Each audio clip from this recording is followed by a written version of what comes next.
তারা কিন্তু টাকা নিতে পারে না ভাই।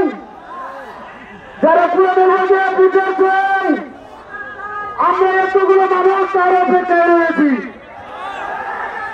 ভাই। কেন মিথ্যা কথা বলা হয় না আমাদেরকে?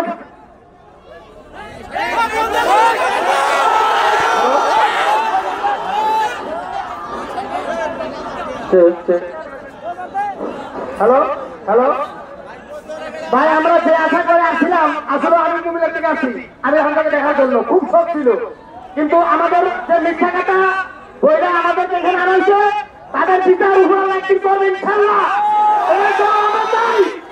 আমরা চাই যে হুজুরের নামে বড় একটা কেলেঙ্কারি করেছে, যে হুজুর আসবে এবার আমরা সবাই ভাববো কি হুজুরের টাকা নিয়ে মারা দিয়েছেন। আসে নাই, আসলে কি হুজুরের টাকা দেওয়া হয় নাই? আসলে হুজুরের টাকা দেওয়া হয় নাই। আমি হামদা যদি টাকা নয় আর আমি কখনো বিষ করে না, উনি কখনো খুব আগে বিষ করে নাই, এমন কোনো পালন নাই, কিন্তু আসলে উনিকে ধোকা দেওয়া হয়েছে। আসলে মানুষ অনেক যেই ভুলটা করেছে তাদের বিচার আল্লাহ কসম কাছি একদিন উপর আল্লাহ করবে, একদিন উপর আল্লাহ করবে। আসসালামু আলাইকুম ওয়া রাহমাতুল্লাহ। ভাই আমরা সবাই হুজুরের জন্য থেকে আসি ইনশাআল্লাহ, আমরা অনেক দূর থেকে আসছিলাম ইনশাআল্লাহ, কিন্তু একজন ওই যে উনি কিন্তু অসুস্থ না, আমার অনেকে বলছে ভাই সিরাজগঞ্জ হুজুর মাফিন করতেছে ইনশাআল্লাহ। তো 30,000 টাকা হুজুরের নামে বদনাম যে হলো কেন? আজকে আমাদের এই বদনাম করে না, আজকে আলেমুল আমার বেঁচে দিতে তর্ক বিতর্ক আলেমদেরকে এতভাবে লাঞ্ছিত অবমানিত করতেছে, আমরা কিভাবে সহ্য করবো ভাই মুসলমান হয়ে? এদেরকে কঠিন ভাই আমরা কঠিন বিচার করতে হবে ইনশাআল্লাহ।